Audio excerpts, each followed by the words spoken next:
Pa, kumusta na pala ang kalagayan mo? Okay na bang ano mo ngayon? Kasi tingin ko parang okay na. Anyway, patawarin mo nga palang mga anak natin. Kasi kung may kasalanan naman sila, at saka ako naman, hingi din ako ng patawad sa iyo. Kung may pagkukulang naman ako sa iyo, man na may sakit din ako, tapos alam ko din may sakit ka, tapos napabayaan ko kayo. Hindi ko naman nakalain na nagkasakit din ikaw, tapos bigla akong nawala. At saka katulad nila ni Heart, naging ano sila ngayon, at saka sana naman mapatawad mo rin. Ma, huwag mo nang intindihin yun. Nangyari na yun. Parehas natin hindi kagustuhan yun. Alam ko naman, ginawa mo lang din yun para hindi rin ako mag-alala sa'yo. Pero kalimutan na natin yun. At least, ngayon, naibalik natin yung dati. Maging buo ulit ang pamilya natin. At papasalamat tayo kay Josephine. Nandiyan siya, lagi nakasuporta sa atin. Alam mo sa bata na yun, hindi man natin tunay na anak, pero nandiyan siya lagi para sa atin. At siyempre, si Heart, napakabata pa rin yung pag-iisip nila. Kailangan pa rin nila gabayin ng magulang. Kaya nga nandito tayo natin. Ibuulit natin yung pamilya natin. Ibalik natin yung dati. At ayoko lumaki si Kakay. Yung apo natin, ayoko lumaki siya ng pariwara. Gusto ko, gabayan niyo siya. At patuloy mo rin gabayan si Mark, pati si Heart. At sana may maging good news tayo kay Josephine. Nag-aalala din ako sa bata na yun. Malayo siya. Wala yung pamilya, wala tayo. Hindi natin alam kung nagkakasakit ba siya o hindi. Alam ko mahirap ang sitwasyon. Nanggaling din ako sa ibang bansa. At alam mo yan, nang tayo nagkakilala. Mahirap ang sitwasyon pag malayo ka sa pamilya. Intindi natin kung nagpapadala siya ng pera o hindi. Hindi natin sila na kailangan i-force o anumang bagay na magpadala sa atin. Alam mo, lalo na pag nagkasakit ka. Alam mo yan, nandito na to. At dasal na lang tayo lagi sa Panginoon na maging maayos ng kalusugan natin at magabayan natin mga anak natin. Lalo na yan si Heart.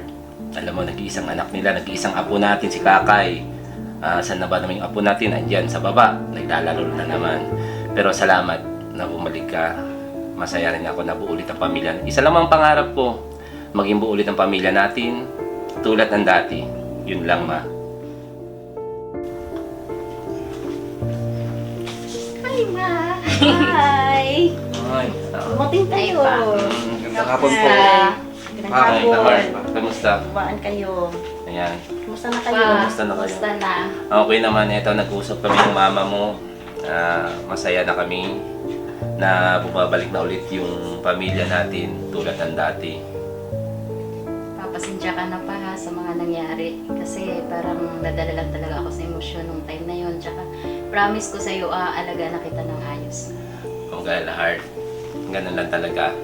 Minsan nangyayari yan sa pamilya natin. At alam na mama mo yan. Ma, Kailangan intindihin natin bawat sarili natin at sana hindi na umabot ulit sa ganyan. Unang-una, ikaw Mark, Salamat po pa. At gabayan mo si Heart. Humingi ng patawad sa lahat ng aming pagkukulang at nagawa sa inyo. Kung marami tayong mga pinagdaanan na hindi magandang bagay at talagang inaamin ko na talagang sobrang nagkamali kami. Patawad sa mga pagkukulang namin at hindi magandang inasal sa inyo bilang aming mga magulang.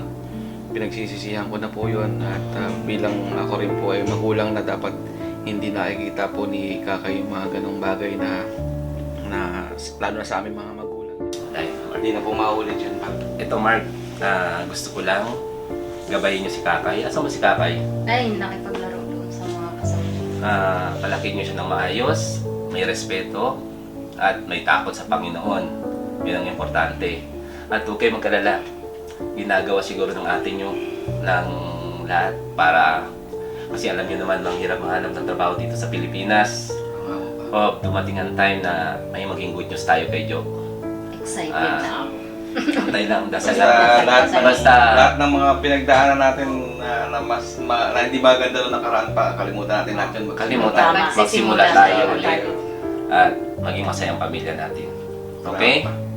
Salamat din Mark na talagang nakita ko naman yung pagmamahal mo sa anak ko. Hindi mo rin siya. kami po dapat yung naging mabuting impluensya para sa bata, sa anak namin. Ayahan niyo po at malaking bagay natutunan namin ditong mag-asawa. Kaya, yun Saglit po. lang tumawag si Salamat po na marami. Sige ma, Sagutin, sagutin mo muna si sagutin. ate.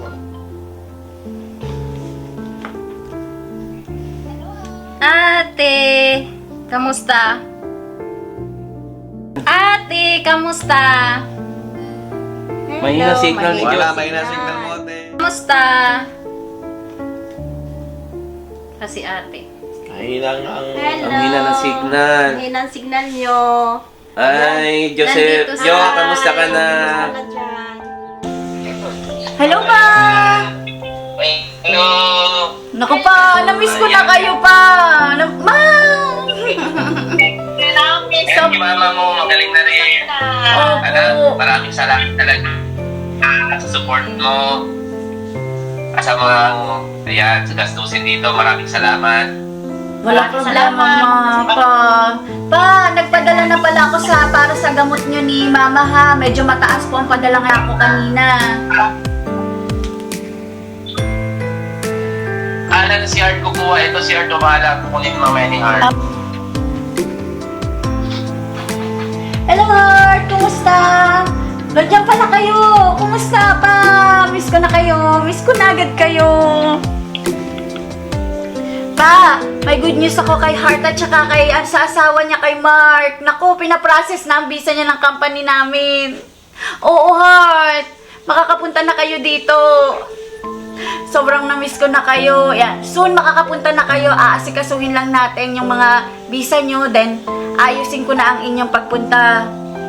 By the way pa, huwag kayong mag-alala. Nako, hindi ko kayo iiwan dyan. Magbabakasyon kayo dito. Magbabakasyon muna kayo bago mag-start ng trabaho si Heart. Yes, ikaw din ma. Sobrang na-miss ko na kayo talaga. Maraming salamat, anak. Basta mag-ingat ka dyan lagi, ha? Salamat. See you soon. Ingat ka dyan, lalo na yung buwan mo, ha? Lalo sa trabaho mo. Ayun nga, nabanggit ko kayo na nasa kwan si Kakay, nasa baba, nakipaglaro sa mga kaibigan niya.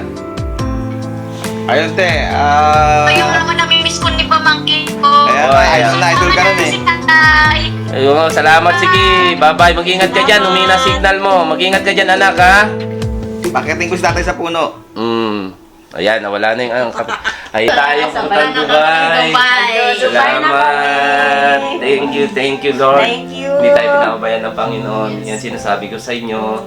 At anumang mangyari dumadaan sa buhay natin, kailangan natin gabay lagi yung Panginoon. Lagi Magdasal lang tayo. Ha? Pangit ng buhok mo.